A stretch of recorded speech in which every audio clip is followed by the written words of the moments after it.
기존 범죄 사실이 아닌 새로운 혐의에 대한 압수수색이었다. 오늘 아크로비스타 등을 압수수색한 김건희 특검의 입장입니다. 특검은 김건희 씨 측에 소환을 통보하기도 했는데요. 금거북이 청탁 의혹을 받는 이배용 전 국가교육위원회 위원장도 오늘 오전 특검에 출석했습니다. 전달하신 이유가 뭡니까? 공직 청탁 목적이셨어요?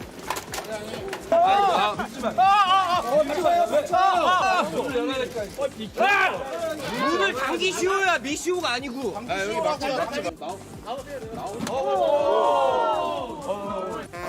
난장판이 났나요? 지하 주차장 구석, 트럭 옆에 딱 버티더니 화물 엘리베이터에 콕 박히는 뒷모습까지 포토라인을 피하려다가 되려 모두의 눈길을 사로잡는 사진을 남긴 셈이 됐는데요. 특검은 이 전 위원장의 건강 상태를 보고 조사 종료 시간을 정하겠다고 했습니다. 역시나 건강 악화를 이유로 보석을 청구한 김건희 씨. 오는 12일 보석 신문이 열리게 되는데요. 어제 뒤늦은 사과, 어떤 결과를 가져오게 될까요? 예, 이배용 씨의 이른바 도망 출석 잠시 후에 자세히 짚어보도록 하고요. 먼저 김건희 씨의 보석 신문 관련 소식 다뤄보겠습니다. 다음 주 수요일 오는 12일에 보석 신문이 열릴 예정입니다. 김건희 씨가 금품 수수 샤넬백을 받은 사실을 어제 이례적으로 부분적으로 인정했는데 보석 인용에 도움을 받기 위한 것 아니냐 이런 해석이 나오고 있습니다. 김명남 위원님, 네. 이거 보석 인용에 도움이 될까요? 글쎄요. 근데 이제 보석을 청구한 게 지금 이른바 몸이 아파서 풀어달라는 흔히 얘기하는 병보석을 신청한 것이거든요. 예. 근데 일단 건강상 정말 수감 생활을 할 수 없을 정도로 악화되어 있느냐가 제일 중요한 문제일 것 같고, 그리고 석방 시에 증거인멸의 염려는 없느냐인데 뭐 다 자백을 한 게 아니잖아요. 그 샤넬백 2개는 받은 걸 인정했습니다만 예. 더 금액적으로 고가인 목걸이 등을 받은 거는 또 부인했거든요. 그래서 증거인멸의 염려가 없다고 볼 수 없고, 그리고 어지럼증과 뭐 불안 등을 이유로 그 보석 청구를 했는데 형사재판을 받고 있는 피고인들은 다 불안하죠. 예. 불안하다는 이유로 석방돼야 되면 지금 수감시설에 있어야 될 사람이 없죠, 사실은. 본인 형사재판 결과가 어떻게 나올지 다 불안한 마음으로 재판을 받고 있는 거죠. 그리고 어지럼증, 뭐 특별한 병명도 없이 어지럽다? 아니, 머리 많이 쓰면 어지럽습니다. 그래서 제가 보기엔 보석이 허가될 가능성이 극히 희박하다고 생각이 됩니다. 예, 희박하다. 정광진 의원 어떻게 보십니까? 보석을 결정할 때 고려하는 상황들이 있더라고요. 범죄의 성질, 그러니까 지금 피고가 어떤 혐의로 재판을 받고 있는가, 그리고 과거에 전과가 있었는지, 예. 또 지금 재판되는 과정에서 얼마나 성실히 임하고 있는지 이런 부분들이 고려되는 것으로 아는데 몇 가지 유리한 상황을 꼽는다면 지금의 건강 상태라든가 이번에 자신이 받았던 샤넬백에 대해서 인정했기 때문에 증거인멸에 관한 염려가 좀 줄었다. 이것은 김건희 여사에겐 좀 유리하게 작용하겠지만 반대로 그동안 누적된 거짓말 있잖아요. 뭐 서희건설로부터 받았다는 목걸이와 관련해서 이게 수차례 진술이 나왔었는데 결국에는 받은 것으로 인정이 됐고, 지금 샤넬백과 관련해서도 거짓말을 계속했다는 것이 드러났기 때문에 이런 것들을 종합적으로 평가하겠습니다만 김영남 의원님 아주 희박하다고 했는데 저도 뭐 보석이 인용될 가능성은 높다고 보지는 않습니다. 무엇보다 재판부도 이 보석을 인용할 때 있어서 국민 눈높이나 뭐 여론 같은 걸 좀 고려하지 않겠습니까? 그런 측면에서 본다면 보석 인용의 가능성은 객관적으로 봤을 때 좀 낮다고 봐야겠죠. 예. 다음 주 수요일에 김건희 씨에 대한 보석 신문이 열립니다. 자, 그러면 김건희 씨 측이 이 보석 신청을 하면서 어제 변호인단을 통해서 언론에 공개했던 그 비슷한 내용의 의견서, 샤넬백 받은 거를 인정하는 그 의견서를 법원에도 제출을 했는데요. 이 의견서에는 그동안 혐의를 부인했던 이유로 여론을 내세웠습니다. 여론의 광풍 속에 과도한 비난, 책임을 짊어질 수 있다는 두려움 때문에 잘못된 판단을 한 것이다라는 취지로 법원에 일종의 해명을 했다고 합니다. 홍석준 위원님, 네. 이거 합리적인 이유라고 보이세요? 그렇게 합리적으로 보이지는 않죠. 그런데 뭐 이런 면이 있을 겁니다. 지금 김건희 여사 관련한 어떤 뭐 비난도 있지만 특히 이 백 관련해서는 본인이 이제 사실상 쓰지 않고 이제 좀 있다가 이제 돌려줬기 때문에 사실 이것을 이제 받았다 이렇게 할 수가 있느냐 뭐 그런 어떤 생각을 이제 가질 수도 있을 것 같습니다만 좀 전에 변호인 입장문도 있듯이 상황이 어떻든지 간에 처음부터 이제 인정치 않았던 것은 좀 뭔가 좀 문제가 있다. 당시 어떤 판단에 어떤 미스가 있다고 보여지고 그런 것들이 변호인들과의 어떤 뭐 거리 커뮤니케이션의 어떤 문제인지 아니면 김건희 여사 어떤 본인의 문제인지 어쨌든 지금 현재 이 시각에서 본다면 잘못된 어떤 판단이라고 보여집니다. 예, 김유정 의원님 네. 어떻게 보십니까? 글쎄요, 김건희 씨가 풀려나면 온 국민이 불안하겠죠. 또다시 우리가 불면의 밤을 보내야 되는 거 아닌가 걱정들을 하실 것 같아서 보석은 어불성설이다라는 생각이 들고요. 예. 무엇보다도 지금 여전히 지금 샤넬백은 받았다고 하면서도 거짓말을 계속하고 있잖아요. 목걸이는 안 받았다라고 하면서 여론 탓하고 그러니까 남편은 야당 탓하고 부인은 여론을 탓하고 끝까지 내 탓이오는 없는 부창부수의 진술을 보여주고 있다 이런 생각이 드는데요. 정말로 수호지심이라고는 없는 이 한 쌍의 부부구나 이런 생각을 아울러 하게 됩니다. 본인이 샤넬백 받았다고 인정한 것도 하고 싶어서 했을까요? 어쩔 수 없는 증거들이 너무나 명확하기 때문에 인정한 거 아닙니까? 이를테면 준 사람, 그다음에 교환한 사람, 예. 매장 직원, 또 웃돈 얹어서 바꾼 거 아닙니까? 그 웃돈을 200만 원을 준 사람이 21g 소위 관저 증축했던 그 무허가 업자 아닙니까? 인테리어 업자인데 증축까지 했던 그 부인 아닙니까? 200만 원 웃돈 얹어준 사람이. 그렇게 명확하게 증거들이 있고 더군다나 사용한 흔적이 있다라는 얘기까지 나온 마당이니까 본인이 그것마저 부인할 수는 없었겠죠. 일부라도 인정해서 보석을 석방되고 싶은 마음이 있었는지 모르겠습니다만은 최은수 씨나 이를테면 이것에 관련된 거짓말뿐만 아니라 예. 최은수 씨나 오빠인 김진우 씨도 특검 소환 조사 받았잖아요. 네. 그 여전히 밖에 있잖아요, 지금. 그러면 얼마든지 저는 증거 인멸할 것들이 남아 있다라고 보기 때문에 예를 들면요. 그 요양병원 갔을 때 다른 거 압수수색 했는데 경찰들 인사 자료가 있다고 했었잖아요. 그런데 압수수색 범위에 포함 안 됐기 때문에 그때는 못 했는데 다시 갔더니 없어졌잖아요. 그런 식으로 얼마든지 그 증거 인멸할 거리들이 남아 있기 때문에 예. 저는 보석 허용은 절대로 있을 수 없는 일이라고 생각합니다. 예, 뭐 건강상의 이유로 봤어도 조금 희박해 보이고 그리고 증거 인멸 가능성에서도 그렇고 여러모로 희박하다는 게 지금 저희 패널들의 공통된 의견 같습니다. 아니 그리고 그동안 거짓말한 이유를 여론의 광풍 때문이라고 이야기를 했는데 예. 그 광풍의 광자는 미칠 광자잖아요. 여론이 미친 거예요? 국민이 잘못된 거예요? 아니 진짜 정신 못 차렸네요. 어떻게 저런 표현을 써요? 여론의 광풍 그러네요. 표현도 국민들이 받아들이기에는 쉽지 않은 그런 표현인 것 같습니다. 김건희 씨 측이 인정한 부분 2022년 4월과 7월에 샤넬 가방을 받았다. 그러나 뭐 대가성은 없었다라고 했고요. 그리고 6천만 원이 넘는 것으로 알려진 그 그라프 목걸이는 받은 적 없다라고 부인을 했습니다. 그래서 부분적인 인정이라고 꼬리표가 달리고 있는데 목걸이는 안 받았다. 이게 특검이 지금 알선수재에서 나아가서 뭐 뇌물죄 적용까지 뭐 검토하고 있다 뭐 이런 보도가 나오고 있는데 그런 상황에서 좀 형량을 줄여보려고 하는 그런 계산이 깔렸다고 봐야 됩니까? 김영남 의원님. 그러니까 지금 기소된 거는 특정범죄 가중처벌법상의 알선수재로 기소된 겁니다. 근데 예. 이 알선수재는 금액의 다과에 따라서 법정형이 달라지지는 않아요. 법정형은 똑같습니다. 근데 만약에 뇌물죄로 의율된다고 하면 예. 그러니까 남편인 당시 윤석열 대통령과의 공모가 인정된다고 하면 알선수재가 아닌 뇌물죄로 공소장이 바뀔 가능성이 있고 뇌물죄의 경우에는 수수한 금액에 따라서 법정형이 급격히 올라가죠. 예. 그러니까 1억이 넘으면 뭐 법정형이 아주 높게 올라가는데 뇌물죄로 공소장이 바뀔 가능성을 염두에 둔다고 하면 금액 비싼 거 뭐 예를 들어서 6천만 원이 넘는다고 하는 목걸이 같은 거는 부인하겠죠. 끝까지 받은 사실을.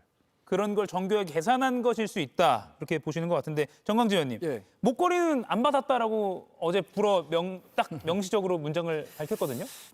두 가지 이유가 있다고 봅니다. 샤넬백은 앞서 김 의원님 잘 설명해 주셨는데 관련해서 진술을 하는 사람들, 이해관계자들이 꽤 많은 거죠. 윤영호 통일교 세계본부장서부터 건진법사, 또 그것을 전달했다는 처남과 바꾸러 갔던 유경욱 전 행정관, 여기에 또 김건희 여사의 목소리를 전화상으로 들었다라고 하는 샤넬 측의 직원, 예. 이런 사람들이 있기 때문에 이것을 안 받았다라고 하기에는 관계자들이 워낙 많으니까 본인이 했던 얘기가 다시 또 탄핵돼서 거짓말로 판명될 수 있다라는 판단을 할 수밖에 없었을 것 같아요. 그런데 목걸이 같은 경우엔 지금 목걸이와 관련해서 진술을 한 사람은 건진 법사와 윤영호, 이 두 분은 한 몸이라고 봐야 되고, 반대로 받지 않았다고 하는 김건희 여사는 절대 받지 않았다라고 얘기하니까 이건 어디까지나 뭐 진실 게임 양상으로도 몰아갈 수 있다라고 판단했을 가능성이 있다고 보기 때문에 샤넬백 수수는 한 것을 인정하고 목걸이는 인정하지 않았다라고 봐야겠고, 두 번째는 형량과 관련한 문제라고 봅니다. 정말로 이게 뇌물죄로 의율하게 된다면 3천만 원 이상이 되면은 굉장히 큰 형량이 예상되는데 예. 지금 백 2개 받은 거 정도는 합계 금액이 2,073만 원이라고 하더라고요. 이런 부분들을 종합적으로 고려한 것 같은데, 글쎄 뭐 재판부가 그 특검에서 제출하는 증거 능력을 예. 어느 정도 인정할지 뭐 판단할 것이라고 생각합니다. 예, 지금 저희가 그래픽으로 가격을 붙여드린 이유가 6,300만 원까지 더하면 당연히 3천만 원이 훌쩍 넘어가니까요. 3천만 원이 뇌물죄에서 그 특가법이 되느냐 안 되느냐 그 기준인 거죠. 그러니까 3천, 5천, 1억 이렇게 제 기억으로는 예. 법정이 그렇게 구분되어 있었던 것 같아요. 예, 그래서 만약에 윤석열 전 대통령, 그러니까 공무원과 공범 관계가 확실해져서 특검이 지금 알선수재에서 뇌물죄로 혐의를 적용한다면 그런 걸 또 고려해서 액수를 좀 낮추려는 목적 아닌가, 이런 분석까지 나오고 있습니다. 자, 그런가 하면요, 시청자 여러분들 헷갈리실 것 같은데 오랜만에 반클리프 아펠 목걸이, 서희건설 회장이 자수서를 통해서 내가 준 거 맞다라고 이미 밝힌 그 목걸이 관련해서도 특검이 다시 한번 수사의 속도를 내고 있습니다.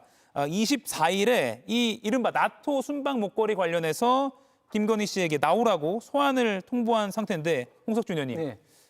지금 건강상의 이유로 보석을 청구한 상태잖아요. 그러면 이 24일 날 특검 출석할까요?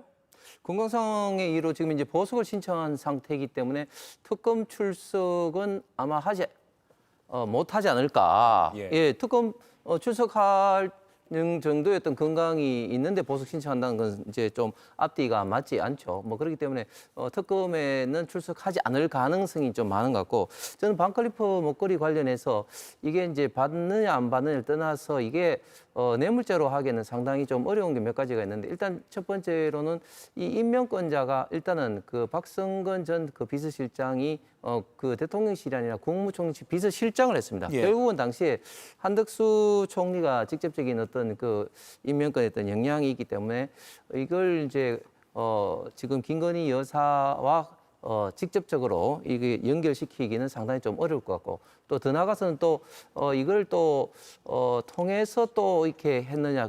제가 생각할 때는 박성건 전 실장 같은 경우도 그 전에도 이미 대구 고검인가요? 이미 윤석열 전 대통령과의 어떤 같이 어떤 근무한 어떤 그런 경험 등등이 좀 있기 때문에 예.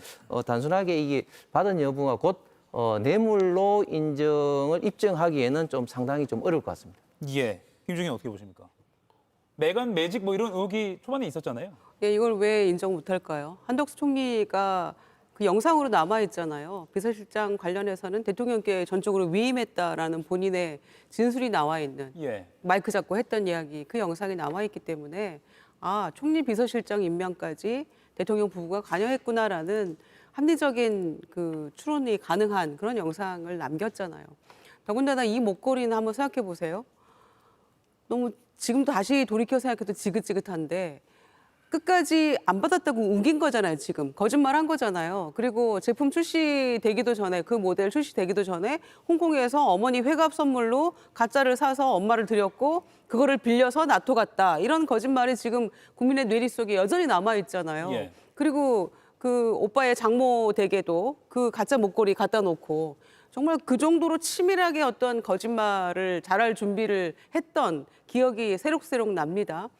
그런 상황에서 서희건설 회장이 디올백으로 와그락을 했던 그 다음 해 2024년 초에 이걸 갖다 주면서 반품하면서 잘 썼습니다 했다는 거 아니에요. 예. 그런데 거기에도 또 귀걸이인가 뭔가 하나 더 빼고 줬잖아요. 그러니까 그런 거짓말과 흔적이 다 여전히 남아 있고 또 합리적으로 뜬금없이 총리 비서실장으로 갈 이유가 없는 사람이 갔던 그런 것, 또 한덕수 총리의 어떤 이야기들 그런 게 이렇게 뚜렷하게 남아 있기 때문에 저는 여기에서 벗어나기는 쉽지 않은 일이다라고 예. 생각합니다. 그럼 24일에 만약에 특검에 출석하면 이봉관 회장 자수서가 있으니까 김건희 씨도 이거 안 받았다고 하기는 어렵겠네요.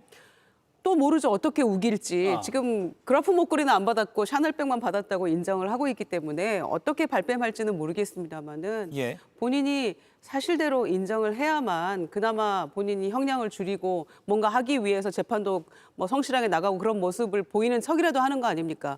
그러려면 진실을 말하는 게 본인에게 가장 유리하다는 거를 지금이라도 깨달아야겠죠. 예. 준 사람은 내가 어떻게 어디서 줬고 언제 다시 돌려받았는지를 구체적으로 서면으로 특검에 자수서로 낸 상태입니다. 어떻게 될지 좀 지켜보죠. 그리고요. 예. 그 윤석열 검사 시절에 그러니까 그때 국정원 댓글 사건 수사 이후에 대구 고검으로 일종의 좌천성 인사로 갔는데 그때 박성근 검사가 대구 쪽에 근무 안 했어요. 그러니까 방금 말씀하신 거는 조금 팩트가 틀린 것 같아요. 예. 그러니까 대구 고검에 윤석열 당시 고검 검사가 근무한 적은 있는데 예. 그때는 박성근 검사는 다른 검찰청, 아예 다른 지역에 근무를 했었고 적어도 대구 고검에서 같이 근무한 적은 없고 박성근 전 검사가 국무총리 비서실장으로 발표가 났을 때 다들 의아해했거든요. 사실은 그렇게 친분 관계가 두텁지 않은 것으로 알고 있고 윤석열 검찰총장 시절에 이른바 윤석열 라인들은 요직에 다들 기용이 많이 됐는데 예. 박성근 검사는 그 근처에 있질 못했습니다. 사실은. 그래서 갑자기 국무총리 비서실장 발령 났을 때 뭐 누가 그 자리에 보낸 건지는 다들 짐작이 됐음에도 불구하고 예. 갑자기 왜? 다 이런 그 알만한 사람들은 다 그런 의문을 가졌었어요. 갑자기 왜? 그렇기 때문에 그런 정황까지도 특검이 전반적으로 좀 들여다보고 이게 곧 그 목걸이가 영향을 미친 것 아닌가를 규명하는데 초점을 두고 수사할 것 같습니다. 어제 재판 중에 김건희 씨의 모습이 공개되지는 않았습니다만 오늘 조간 등의 보도에 따르면요. 평소와 달리 건강이 악화된 모습을 보였다 이렇게 전해지곤 있습니다. 경량 패딩과 코트 차림으로 출석하면서 평소와 달리 다리를 절뚝거리거나 휘청이는 모습을 보였다. 이런 동아일보 보도가 아침에 있었습니다. 아마 이것과 또 보석 신문과 연관지어 생각하지 않을 수는 없습니다. 그리고 재판부는 이 자본시장법 위반 등으로 지금 기소된 이 사건에 대해서는 올해 안에 마무리를 할 것으로 할 것 같이 이렇게 말을 하고 있는데요. 김용남 위원님. 네. 그러면 이 남은 분수령이라고 할까요? 뭐 어떤 게 지금 쟁점으로 남아 있는 겁니까? 이제 뭐 거의 마무리 단계입니까? 글쎄, 근데 저는 뭐 가장 쟁점은 역시 윤석열 당시 대통령과의 공모 여부가 되겠죠. 예. 왜냐하면 우리는 지금까지 대통령의 영부인을 공직자로 보지 않았었기 때문에 어떤 고위공직자보다 막강한 권력을 갖고 있었음에도 불구하고 그 받은 금품이 다 뇌물로 적용이 지금 안 됐었는데 이걸 사실은 과거에 윤석열 검사가 뭐 만들어냈다고 해도 과언이 아닐 이론이 있거든요. 경제 공동체 내지는 공동지갑. 예. 이 이론에 의하면 아니 부부만큼 경제 공동체 관계가 확실한 사이가 어디 있어요. 그러면 당연히 부인이 받은 거는 남편이 받은 거하고 매 한 가지로 의율하는 게 이른바 경제 공동체 이론이니까 네. 윤석열 당시 검사의 주장에 의하면 당연히 뇌물죄로 의율돼야 되는데 이게 가장 핵심 쟁점이 될 것 같습니다. 예. 남은 재판에서. 정강재님 어떻게 전망하십니까? 뭐 그것을 인정하기 위해서는 윤석열 전 대통령이 과연 김건희 여사가 이런 물품을 받았는지 이런 부분들에 대한 입증을 특검에서 충분히 해야 할 텐데 그것과 관련해서 얼마나 준비가 돼 있는지 재판을 좀 지켜봐야 할 것 같고요. 자본시장법 위반과 관련해서는 사실 이 주범이라고 하는 분도 결국에는 집행유예 형을 받았습니다. 물론 실형이긴 하죠. 예. 그래서 김건희 여사는 맨 처음에 불기소 처분을 받을 때는 주가 조작을 인지하지 못했다라는 이유로 불기소가 됐는데 지금 특검 조사 과정에서는 당시에 녹취가 나왔던 거잖아요. 주가 조작이 있었다는 것을 김건희 여사가 알았다는 것을 증명하는 녹취가 있었기 때문에 네.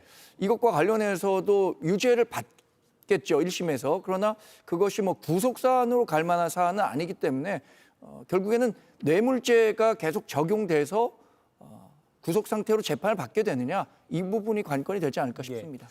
예, 제가 네, 한 홍의원. 말씀하면 아까 제가 말씀드린 것처럼 이게 국무조정실 비서실장은 설사 한덕수 총리가 그렇게 이야기했다 할지라도 결국은 이제 직접적 임명은 이제 국무총리가 한다는 거, 그걸 이제 법적으로 하는 거지 그냥 내가 다 대통령 추천을 받아들였다 이걸로 법적으로 다툴 사항은 아니다 그렇게 말씀드리고 제가 상식적으로 만약에 대통령이 추천한다 하면은 만약에 이런 어떤 반컵을 먹거리 때문에 대통령실에서 그렇게 추천했을까요? 절대 그렇지 않습니다. 제가 다시 한번 확인을 하니까 대통령이 이제 2009년도에 대구 이제 당시 이제 그 지방검찰청의 특수부장 검사로 이제 근무한 적이 있는데 그때 부부장 검사를 했다. 그래서 대구 고검은 아니고 대구 지검에 같이 근무를 했다. 그래서 분명히 잘 알고 있었다. 그런 어떤 말씀드립니다. 예, 2009년에 대구지검 예. 부부장 검사로 승진한 기록이 네. 있고요. 2010년에 국정원에서 근무한 기록, 그리고 2012년에 대검 공안과장으로 부장 검사가 됐네요. 그리고 또 홍 의원께서 말씀하신 한덕수 전 총리가 박성근 부장 검사를 비서실장으로 뽑았느냐? 아까 김희정 의원이 잠깐 언급한 그 기자간담회 워딩을 제가 그대로 읽어드리면 2022년 6월 28일입니다. 대통령이 저한테 3번을 물어요. 정말 그래도 되겠습니까? 정말 그래도 되겠습니까? 그래서 한덕수 전 총리 본인이 대통령에게 걱정 마시고 하여튼 뽑아주십시오. 그랬더니 며칠 뒤에 박성근 전직 검사님을 딱 이력서를 하나 보내주셨더라고요. 라고 기자간담회에서 이렇게 밝힌 바가 있습니다. 이력서를 대통령이 보내줬다라고 했으니까 이 발언도 특검이 무게를 가지고 아마 들여다볼 것 같습니다. 그리고 목걸이가 과연 이 청탁의 대가로서 오갔을지도 다른 여러 뒷받침할 근거를 찾고 있겠죠. 좀 지켜봐야 될 것 같습니다. 자, 그런가 하면 오늘 오전에 김건희 특검팀이 윤 전 대통령 부부의 자택, 아크로비스타와 또 관저공사를 담당한 21g 사무실 등 9곳을 압수수색했습니다. 관저 특혜 의혹과 관련인데 김건희 씨 측은 같은 장소를 왜 이렇게 여러 번 압수수색하냐라고 하면서 반발하기도 했습니다. 특검팀은 그런데 새로운 혐의가 있다라고 강조를 했습니다. 김유정 의원님. 네. 관저 이전 특혜 의혹은 사실 기사도 여러 차례 났긴 했는데 아직 더 드러나지 않은 게 있었다는 걸까요? 일단 특검은 그 21g이라는 공사 업체에 대해서 과도한 특혜가 있었다. 그리고 실내 인테리어 전문인데 증축 공사까지 하는 것은 불법이잖아요. 그런데 수의계약 맺어가지고 그 수의계약조차도 계약이 성립되기 이전부터 공사는 이미 들어갔다라는 거죠. 예. 그리고 그 21g이 15개의 무자격 하도급 업체에 또 일감을 나눠주고 이제 그런 모든 것들에 대해서 감사원 감사가 완전히 졸속으로 진행이 됐잖아요. 그래서 결국에는 누가 21g을 지정을 했느냐에 대해서 누군지 모른다 이렇게 하고 끝내버렸단 말이에요. 그래서 특검은 이 부분하고 특혜가 있었는지 여부, 그다음에 감사원에 대해서도 지금 들여다보고 있는 것이죠. 예. 그런데 오늘 압수수색하면서 직권남용 권리행사 방해죄가 있었고요. 건설기본법 위반, 아까 그 무자격 업체였다는 점, 그런 점에서 그 두 가지인데 그렇다면 직권남용죄가 압수수색 영장에 적시가 되었다라는 것은 뭔가 윗선의 외압이 있었던 거 아닌가. 이 업체를 선정하면서 중요한 경호 대상 중에 하나인 그 관저에 대한 증축 공사를 이런 식으로 엉터리로 진행을 했다는 것에 대해서 윗선의 개입, 그 윗선이 과연 누구일까 이런 것들이 새롭게 적시된 게 아닌가 생각을 하고요. 예. 특히 압수수색 영장을 청구했을 때는 영장에 그 범위가 적혀 있는 거 아닙니까? 내용과 관련해서도.